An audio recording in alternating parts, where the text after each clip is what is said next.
Pabor si Senate President Pro Tempore Panfilo Lacson na magpairal muna ng reenacted budget sa Enero o kahit sa unang yugto ng taong 2026. Ito'y kesa magpatibay po ang Kongreso ng bagong national budget na unchecked, delikado sa pag-abuso at tadtad ng katiwalian. Ayon kay Lacson, kaysa niya sa sentimentong ito, ang karamihan sa mga kapwa senador mula naman sa majority bloc. Sa ngayon, minamadali na po sa BICAM ang panukalang budget para sa taong 2026 para maisabatas bago matapos po ang taon.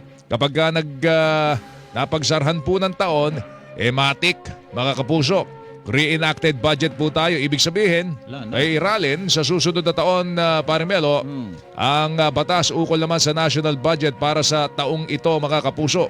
Yan po yung pinaka-corrupt na budget sa balat ng lupa. Ulitin mo pa. Naman, meron namang pag-aalinlangan ng Malacanang sakaling mauwi sa reenacted budget ang pondo para sa susunod na taon dahil marami anilang proyekto na mantala. Ayaw po ng Pangulo niyan. Kahit po ang Department of Finance ay nangangamba kung magkakaroon ng reenacted budget dahil marami pong madidelay na proyekto kapag nagkataon. Dinig po ni Presidential Communications Undersecretary Claire Castro.